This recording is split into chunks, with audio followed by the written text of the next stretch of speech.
Hey YouTube, hang on. Welcome to hashtag HealMeToo at home with insights, art, and activism to meet the needs of now. I'm Hope Singson, the artist, activist, survivor, and founder of the HealMeToo Festival and podcast.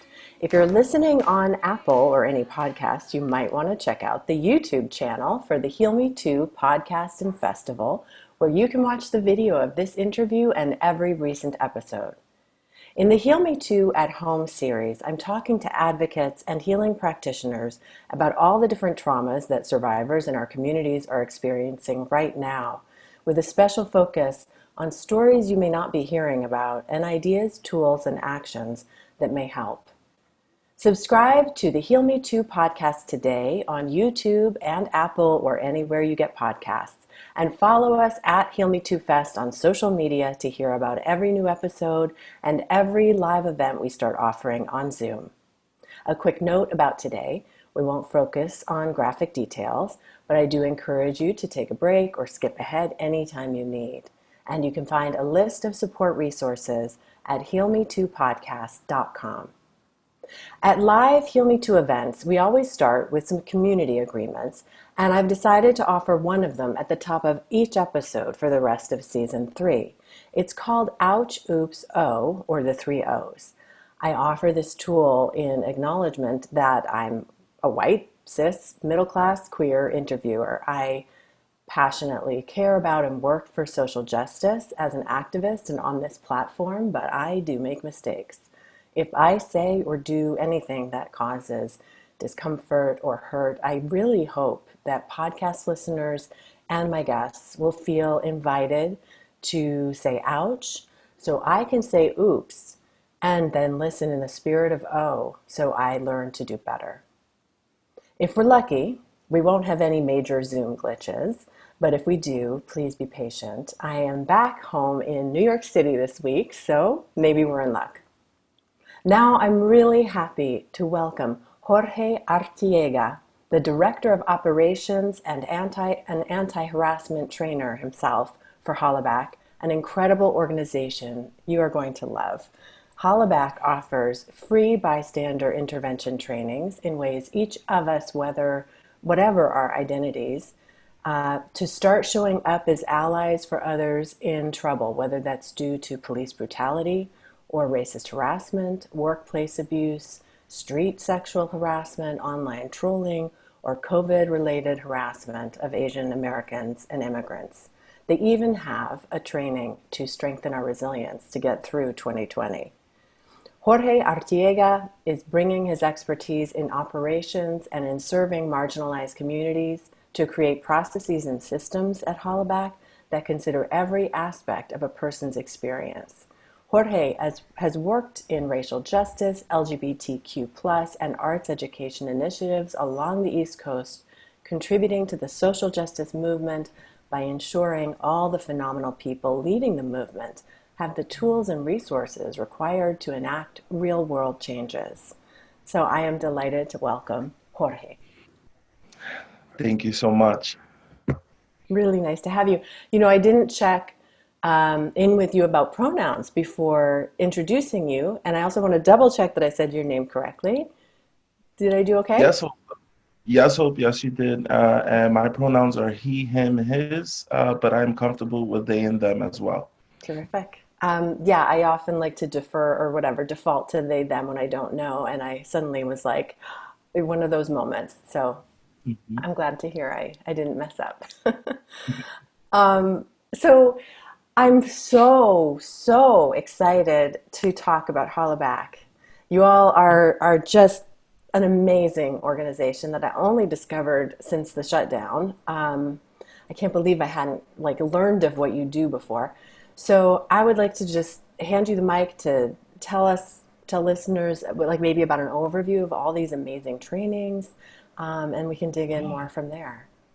Yeah, for sure. So Hollaback, we're a people-powered global movement to end harassment in all of its forms.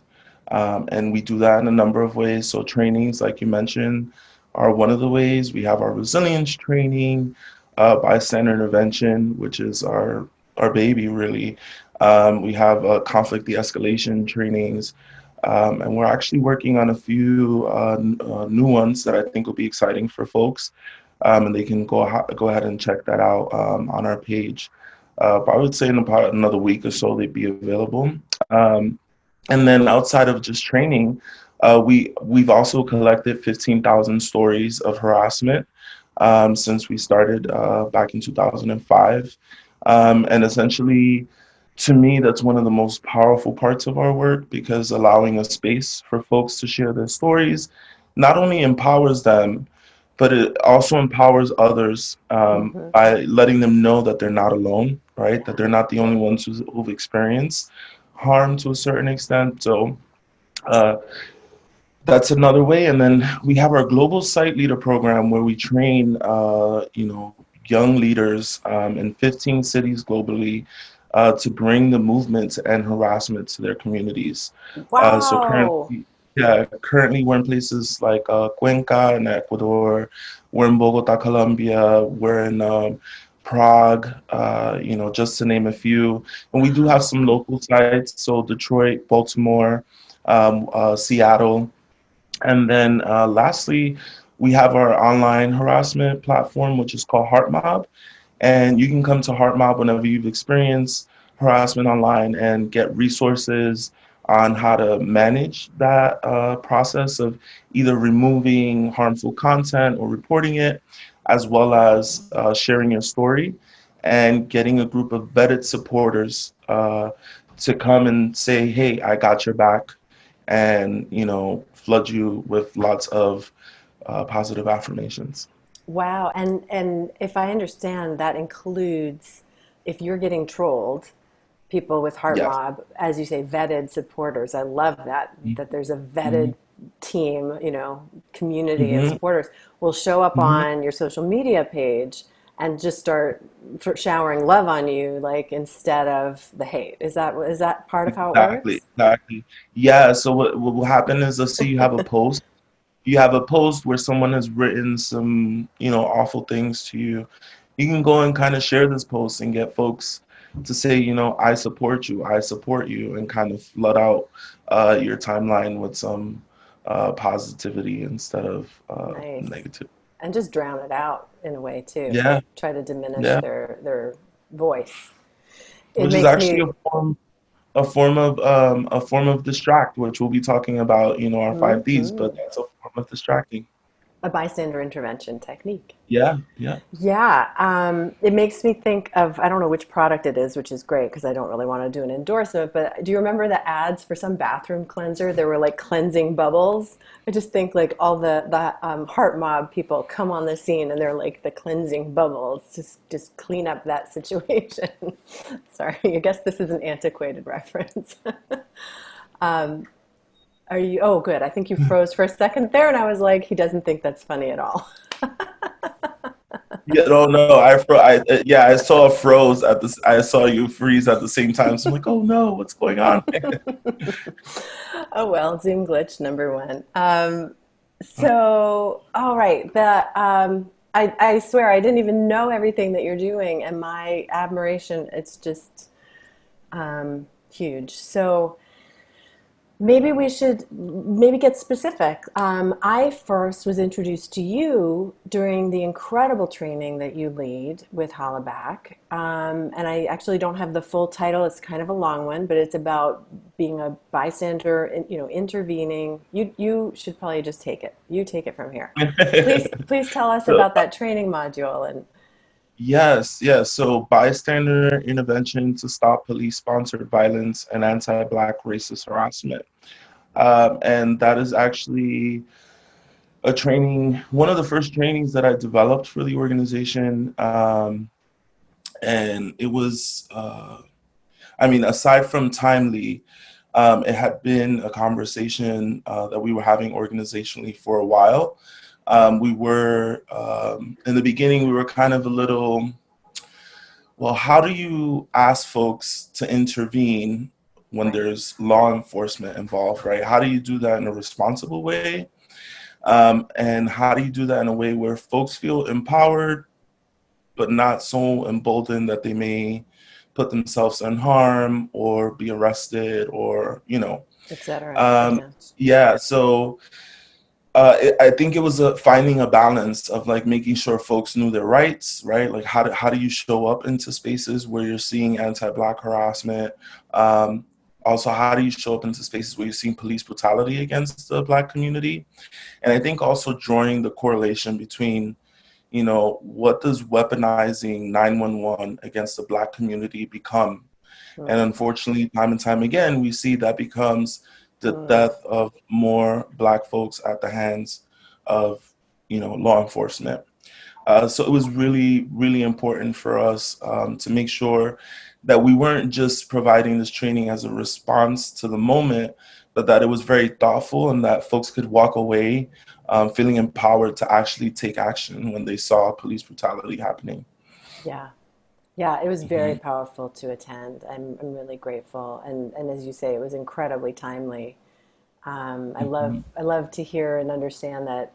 Of course, it had been. I mean, there was already a need for it for so long, Hmm. but Hmm. the idea that you happen to be prepared at the moment of the uprising and this huge surge in interest for people who did want to show up in better ways.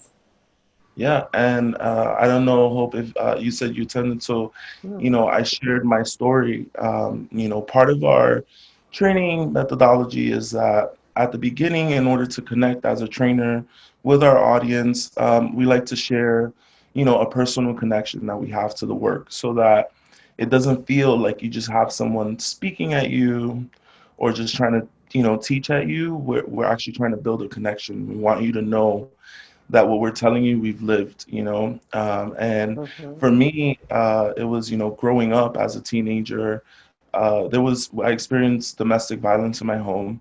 There was drug use and alcohol use, and Hmm. um, it wasn't the greatest time all the time. My stepdad at that time was abusive toward my mom, and I just remember the experience that I had this one time where he was, beating on my mom. Mm. And in a panic, the one thing that ran through my mind was that, hey, we're located on a main avenue between two precincts, neighborhood precincts, and police are coming up and down this avenue all the time. So all I need to do is get myself outside and wave down a police officer, and they're gonna come and help me.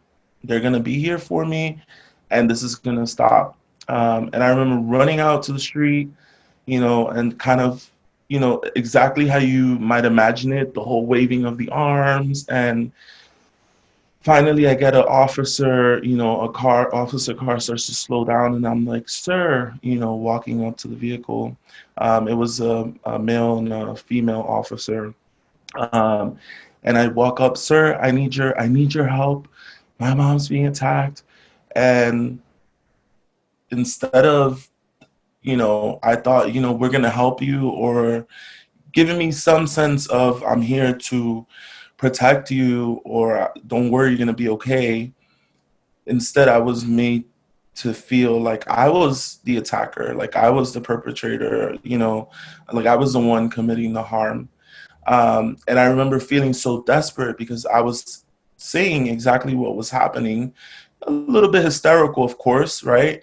But the police officer wasn't trying to listen to me. He was just trying to question me. And um, while this is going on, all I'm thinking is, while you're here asking me all of these questions, my mom is being assaulted. Please, help me. Um, it was at that point where I realized, no amount of education, no amount of being articulate, or whatever it was going to get that police officer to see me as someone worthy of his assistance right away. Right? I'm not saying they didn't help me, but I think there was that initial. This is one of the brown Black kids in the neighborhood, probably up to no good. Let me find out what's going on, as opposed to, this is a kid, let me help him. Mm. Clearly, he needs my help. So, And to be very honest with you, once I shared that story, I hadn't realized how much it impacted me until I had verbalized it, right? And then, as a side note, at the same time, I had just kind of found my family from Cuba. I'm half Cuban. My dad is Cuban descent, and my dad passed away when I was a kid. So I had never known anything about his side of the family, and I met them right around the time of this training, and we started to talk about, my dad's time here in the U.S. And one of the things I quickly picked up on was that my dad, as a black man living in the United States, or as a black Cuban man living in the United States, had faced police brutality numerous times, and had been faced with the criminal justice system numerous times for things that now I look back and I say, wow, systemically, right? Like, this was wrong. He shouldn't have, gone to jail for an entire year because he was hungry. And legit, he walked into a store and he shouldn't have stolen. That's not what I'm saying, right? Like, it's not okay to steal. But what happens when there's a system where it's okay for communities of color to go hungry, to be hungry, starving. lack resources, and what are those things that drive that behavior? So started to connect some dots for me. Yeah. Wow. Jorge, that's just such a powerful set of stories. I remember when I was at your training and I heard this story for the first time, the first part of it. I texted, I mean, typed in the chat just saying, thank you for sharing that. And I can imagine that it is it's a gift, there's a cost in telling stories sometimes. So I just Hmm. really, really am grateful and grateful for you sharing it with the listeners of this podcast. I feel like it's such a powerful story that dimensionalizes, for people like me who don't receive that kind of treatment from law enforcement. It makes really plain so many things at the same time. Hearing it today, I was just thinking like, my heart was just really with you and how that kid needed something, you know, Hmm. adults, not to mention authorities, not to mention law, representatives Hmm. of justice, Hmm. to be on your side and to be helping you. And so it dimensionalizes racial trauma for me. It Hmm. dimensionalizes police reform for me because we definitely need no knock warrants and chokeholds to be banned, but that would never be sufficient.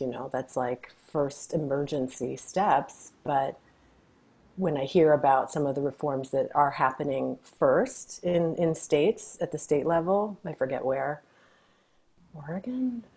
Well, anyway, there's a couple states that are enacting some change right away, and that's great. But, it's like everybody be aware that that is not going to do it. That's not sufficient. Hmm. It's culture change, thoroughgoing, systemic Hmm. rewrite of like what services are available, what support is available, because clearly, anyway, I'm I'm saying things that probably most people, hopefully most people realize, but I really appreciate how your story goes deeper, not deeper, outside the lines of lethal consequences to trauma and potentially lethal consequences, but secondary. Maybe your Hmm. mom wouldn't have survived the assault, Yeah. and Yeah. this was an emergency. So Yeah. it's just so much, so thank you. I appreciate it. Yeah. I appreciate you welcoming my story and really for me, sharing the story, I mean, it's just another brown or black kid who's had that experience. But knowing that and sharing my story, we're able to kind of share the story of not just Mm. myself, but the experience of other black and brown folks. My story being a small part of this bigger problem. But you acknowledging that, I appreciate that. Thank you. Yeah. Um, Maybe I wonder, should we use it as a context for talking about some of the tools? I don't know, listeners could imagine themselves as bystanders to that event, or if you want to bring other examples in. I know we don't have time Yeah. to run through the entire training, and that's the point. Everybody, go take the training and all the Hmm. trainings, which are free and offered online, and you can, it's Zoom webinars basically. But yeah, So take it away if you you want to can. share some of the core stuff.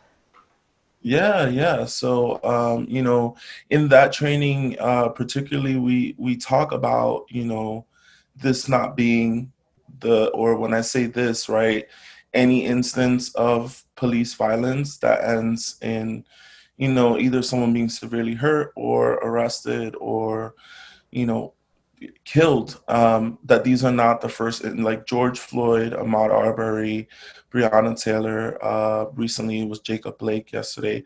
These are not the first instances, that we're seeing, right? Because in my lifetime alone, I remember hearing about Sean Bell. I remember hearing about Rodney King. I remember hearing about Amadou Diallo.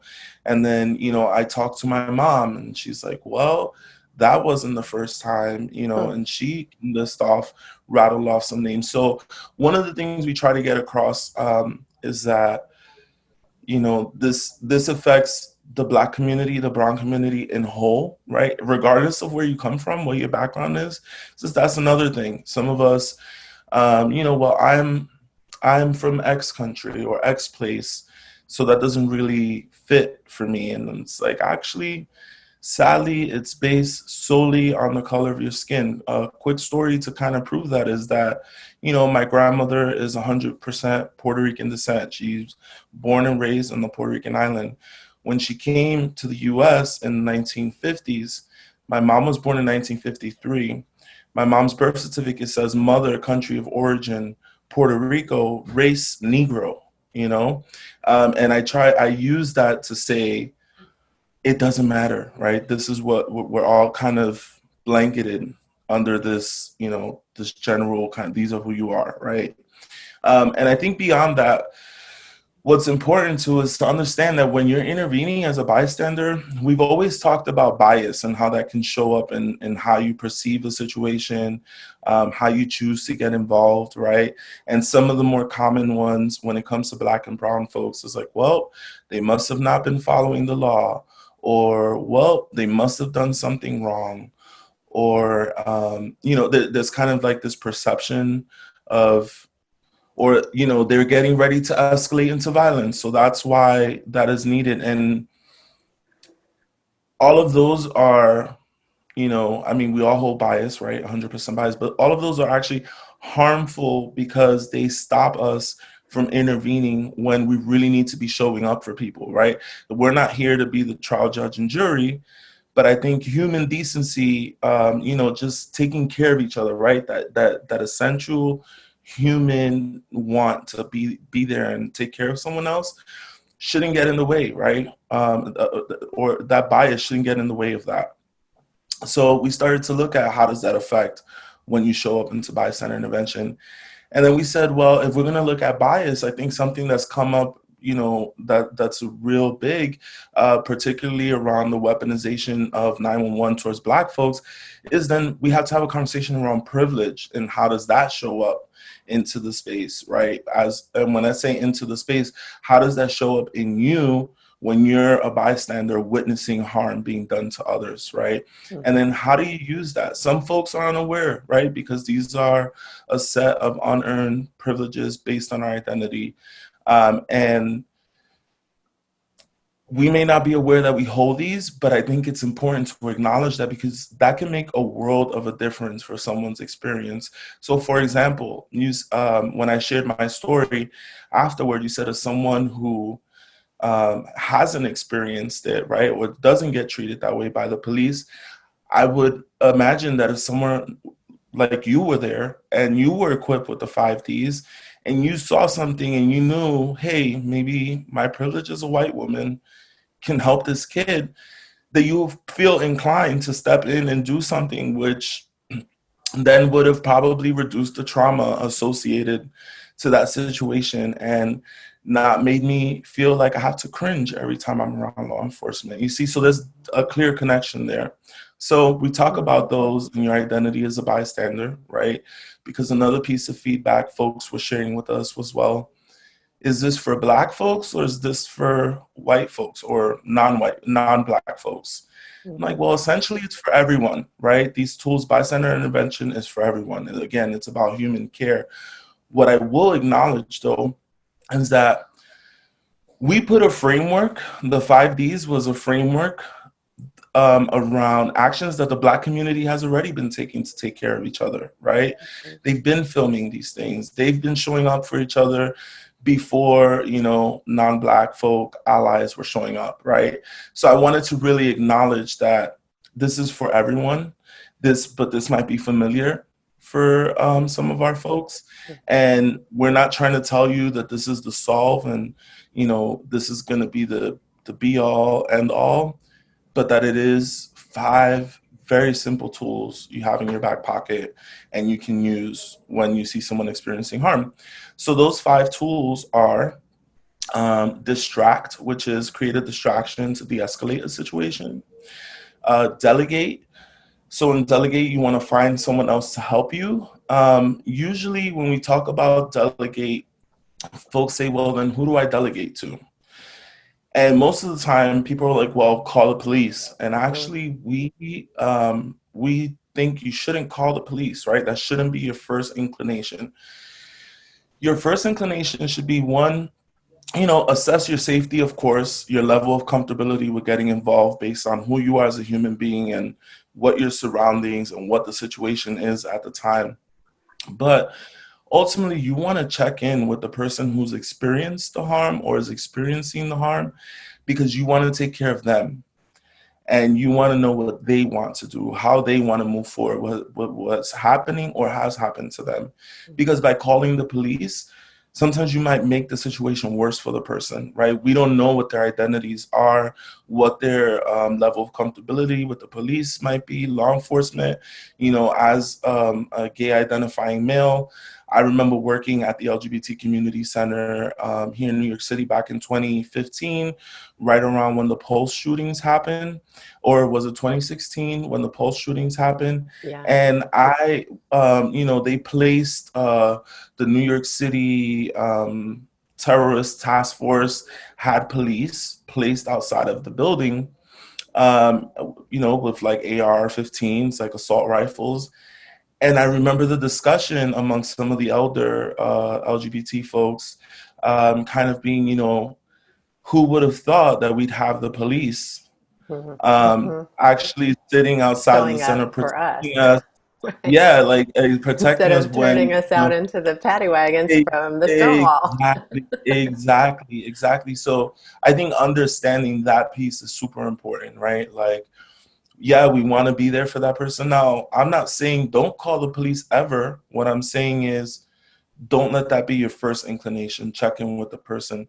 Now, if they're experiencing extreme harm or extreme violence, and you feel like I can't get in, but this person really needs help, then you make that, you know, use your discretion to make that decision. But you should, if you can, check in with the person. Then we have document. And when we talk, sorry, just to kind of back up a little bit, one of the things we say, we try to use the 5Ds with how do you use them if you see police brutality as well. Well, distract doesn't really work because we don't want you to get arrested for obstructing justice, right? But delegate works, right? Because you may have some sort of human rights commission. You may be able, I know here in New York City, we have the CCRB, which is the Civilian Complaint Review Board, and they handle any complaints folks may have against the police. And I'm sure to a certain extent, there's some form of, you know, accountability measure for police officers, whether it's maybe filing a complaint at their local precinct or speaking to, you know, your mayor, your city council, or your mayor's office. But finding a recourse, you know, that's a good way to delegate, right? Finding help with, to express what you saw, what you experienced. Then when we talk about document, I think document is really you know, that is one probably the most powerful tool we have as civilians against law enforcement, right? Especially as Black and brown folks, because for too long, the Black and brown community has been lied on, right? Lied about to the police, lied on by the police. So, documenting, which is pulling out your phone to record the situation, or taking it old school and maybe writing some notes, right, and handing it over to that person. But it's a way of making folks really feel that lived experience, right? Of this is actually happening, right? Now it's not a nightly news thing that you hear sporadically. It's like, no, this is happening in real world, in real time. Document is also important and special to us because it's how we started as an organization. We started back in 2005, as a blog collecting stories of street harassment where folks could take pictures and, and it didn't have to be of the situation. It could have been of the street mark, the street sign, or a picture of their shoes, but something that said, this is real, this happened to me, this is when it happened, this is how it happened, something to express that. Because like having the police lied on, having the police lie about you, or having other folks lie to the police about you, street harassment is also something that folks, are like, well, you must have done something to deserve that, or, it just happens, or what were you wearing exactly, right? So in document, shifting the lane. So in document, I think the biggest piece there is, documenting what happened, and then making sure that you give it to the person who experienced the harm so that they can determine what to do with that. The last thing you want to do is, take someone's pain, harmful experience, and kind of publicize that for all the world to see, and them not having control around the narrative, right, of the experience that they had. It's bad enough that they had to, they had no control over being harassed, right? Now you're taking away their option to tell their story, So that's document. Then we have delay. I like delay a lot. Delay is essentially waiting until after the situation has passed to check in with the person who experienced the harm. And when it comes to police, you can do this. Some folks have, recommended you can, if the person was arrested and you're worried about their well-being or something, maybe going down to the precinct to check, hey, so-and-so was a person must have come in of whatever description, are they okay?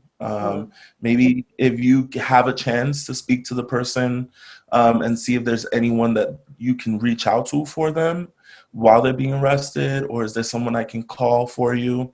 Those are all really good tactics. And then just letting them know, like, I'm here for you. I got your back. If you need me to be a witness for you, I can be a witness for you. If you need me to write a statement, I can write a statement for you. And essentially it's about checking in with the person after it's happened, which I think is super important because we can all do that, right? Like, no matter what your fear is, if it's your identity, where you were, everyone can wait, but still check in. I'll be honest with you, I didn't realize, I always thought delay were like, oh, that's nice, right? That's just a nice gesture. But I remember giving a training late last year, and we talked about, I gave the 5Ds training, and someone shared their story, and they shared their story and said, I wish the people around me, at least someone around me, would have known about the delay tactic. Because I didn't need you to get involved then if you didn't feel comfortable. But I definitely needed someone to stop and just say, are you okay? Is everything okay? This person was assaulted in pure daylight in the middle of Manhattan, with plenty of people watching, and not one person stopped to say, is everything okay? Do you need help? Are you okay? and then realizing that that person just wanted to be seen and heard, right? Like, I see you, I hear you, and what happened to you was not okay, right? Yeah. And they didn't receive that. That to me was like, Huge. this, yeah, this is huge. Like, to have so many people. And then I was talking to Emily about it, and Emily says, well, in the study that we did back in 2011, I believe, or 12, it shows that as little as a knowing glance, you don't have to say anything, as little as a knowing glance reduces the trauma tremendously that someone experiences after Yes. being harassed, because they feel connected. Not They alone. feel like I'm not alone. Someone seeing me, someone knows this is happening, and they know it's not okay. I'm not Right. It's making not this my up. fault, which is where we Yeah, go with trauma. It's just like a exactly. reflex. Who knows why? Exactly, exactly. So, and then our last form of intervention, the reason we say it last, it comes up last in all of our trainings, it's because it's the only form of direct intervention. And, spoiler alert, I am a direct intervener. But We all have our before this, styles. yeah, yeah, before this, I didn't realize that the way I was intervening before that was not necessarily right way, right? Because people think, oh, direct, that's the one I want to learn. I want to learn how to tell this person off. You, Mr. Harasser, and it's like, no, that's not what we're here for. When you think, again, bystander intervention, think about community care. Think about taking care of your neighbor, right? I'm not here to feed any more energy into the negativity or the person who's causing the harm. And I say the person who's causing the harm because by calling them harasser, right, we've removed their humanity. And to some extent, they're still human. They may be doing something wrong, right? They may be harming you, but they're still a human being, right? And um, essentially we don't want to perpetuate that cycle of violence. So that's why we say person who Love causes it. harm. Yeah, but essentially you want to kind of create a boundary with them, right? Say you did this, or your behavior was this, or that was a racist comment and you made this person feel uncomfortable, and I want you to stop. And that's really it, right? Like, you just divert your attention now and you take care of the person who experienced the harm. They're always, always, always should be your focus when you're intervening, right? I feel like most of the time, I won't say you can never, but most of the time you can't go wrong with taking care of the person who needs to be taken care of in that moment, at least offering, even if they don't accept it. Right, like asking. Yeah, yeah, Or yeah. some of the techniques I remember hearing in Hollaback trainings and other trainings are like whether it's, do you want to step over here, get away from the person? Mhm, Or mhm, sometimes even one of the techniques that I've heard that I really like, that this is a little bit distract, but mhm, it's also a little, I guess, what makes direct. Let me ask you this question. So mhm, if we're talking about direct, it's mhm. it includes talking to the person who's causing harm. Is that part of what makes it direct as opposed Yeah, to distract? Like, if I just, yeah. sometimes if there's an altercation happening between two people, you could even just ask, like, hey, could you give me directions to Times Square or whatever? Mhm, And is that mhm. distract? That is a distraction, and essentially what you're doing there, and we tell people, when you're going to distract, still try to focus the question on the person who's experiencing the harm, To empower them, because what you're doing is not you're denying. now averting their attention from what's going on and taking the energy away from the person causing the harm, Right, you're right? actually leaving them out of the conversation in a way. Yeah, leaving them out of the conversation and now starting to build this connection with this person. Right. Indirect, it's really about, yeah, addressing the person who's causing the harm, And right? then And addressing, addressing or moving to the, yeah, and then addressing the person to take care of them. right. And sometimes some folks are like, well, I can't do that. There are some other ways to be direct, right? So someone might say something, and you might say something like, they might say something inappropriate or whatever, and you might say something, well, what did you mean by that, right? Or excuse me, what did you say? This gives people, and not all people, because some people might just repeat it to you, and that's a whole different story. But what this does is it gives some folks a chance to really think about what they just said. I find this most helpful with like people in the workplace, right? You giving them a chance to kind of walk it back, right? Like, you said something messed up.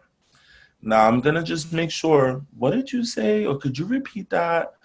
Um, right? With And what give did them a you mean chance. by that? I think is a So, yeah, chance to what did you rephrase mean by it. that? Or give them a chance to kind of process it and then decide, like, oh, I didn't mean to say it that way, or I didn't, or that's not what I said, or maybe that was what they said, right? Yeah.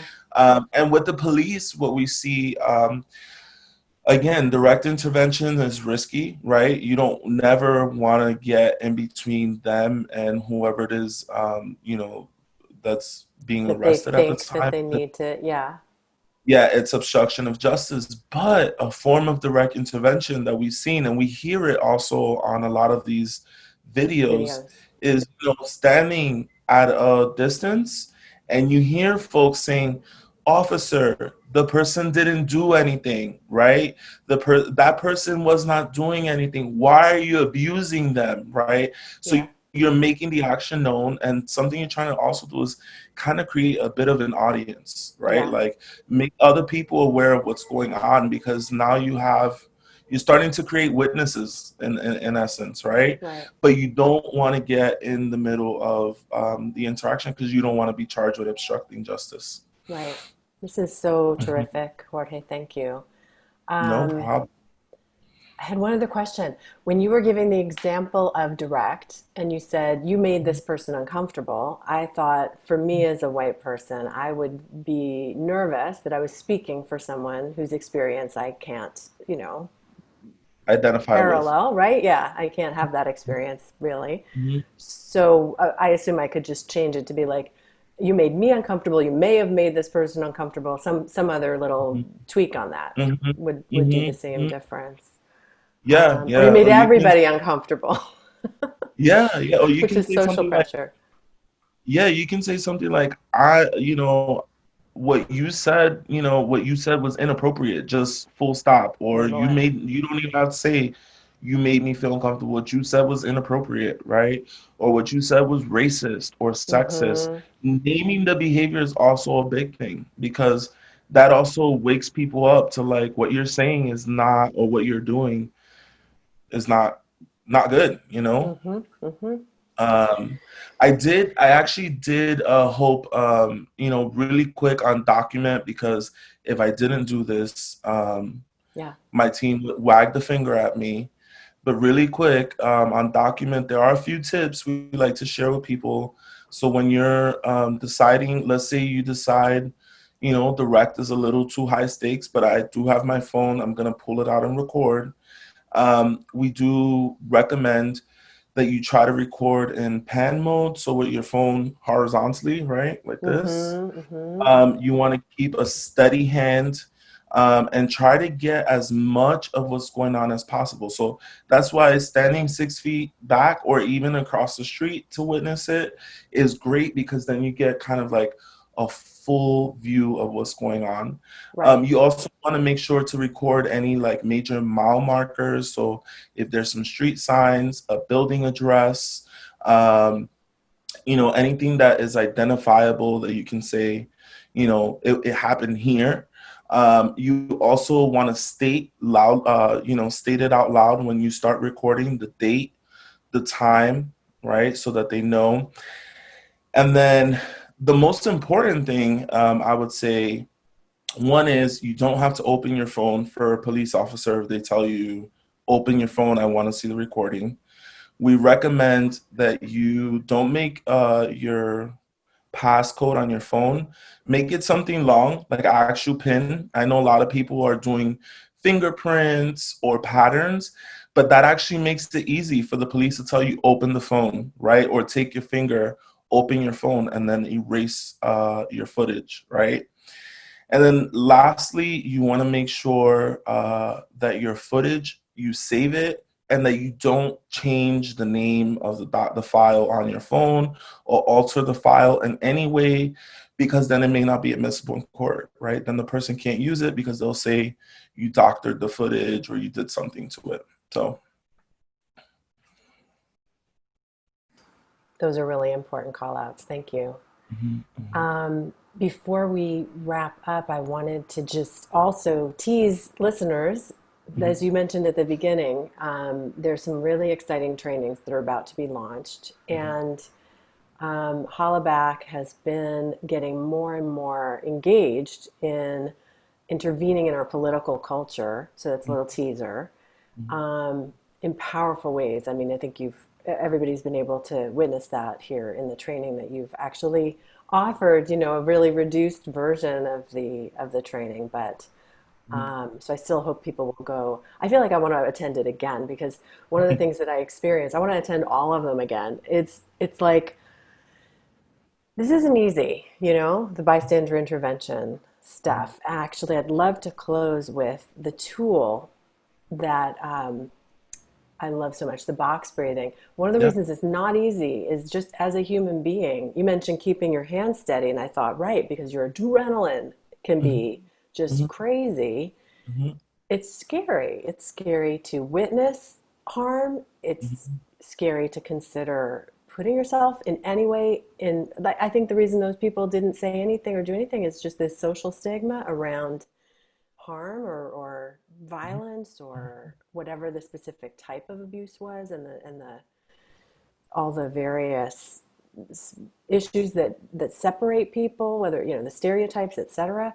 But anyway, all to say, it takes time to integrate these ideas, you know, into our mhm, behavior, but mhm. it's one of the most empowering things, I think, Yeah. that we can do, you know, to heal our culture. You know, when I called this platform HealMeToo, is like, well, this isn't just individual healing, this is culture change. How do we heal the phenomenon of abuse, you know? Mhm. So all a monologue here at the end, but just really encourage people to check out the platform. We're going to have tons of links on the webpage for this event, which I'm going to give the bit.ly that we'll use. This will be episode 9. So well, you can always go to healmetopodcast.com and you will find a link to the page. That's the simple way to do it for this episode about Hollaback.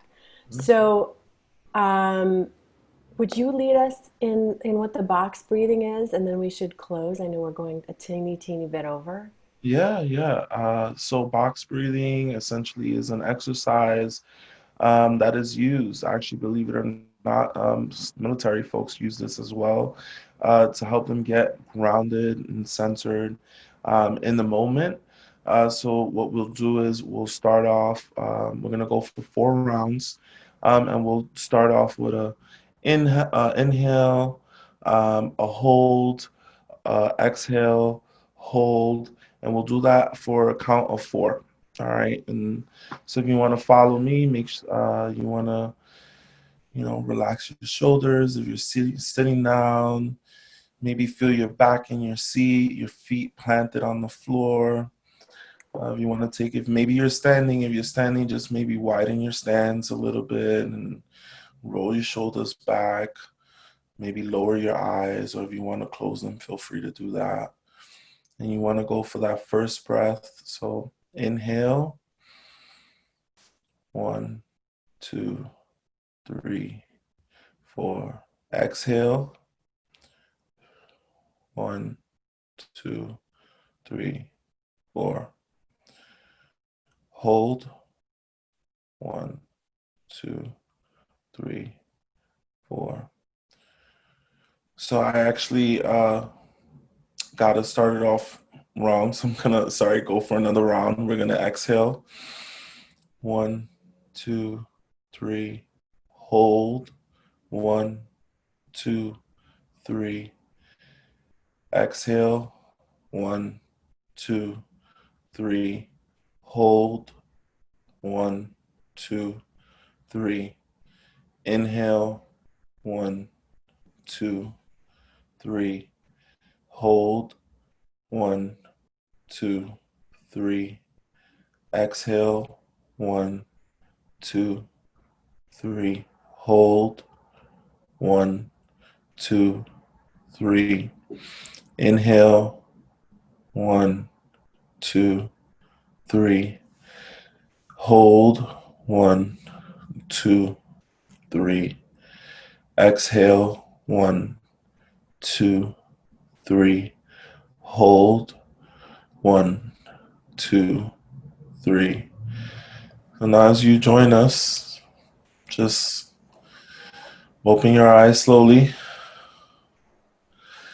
and just feel kind of, that groundedness, that centeredness, that in the moment feeling.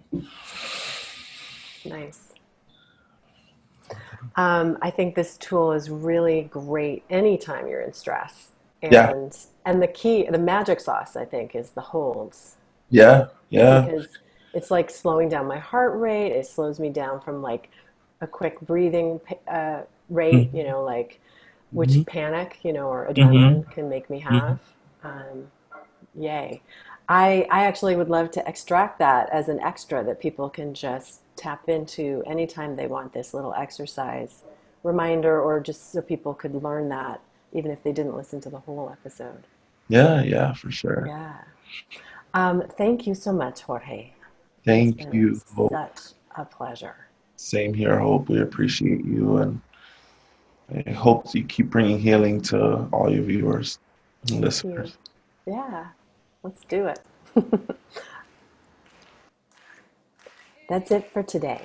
Tune in next week and every week for more ideas that may help with the needs of right now, whether you're a survivor, an ally, or a member of communities experiencing stress and trauma.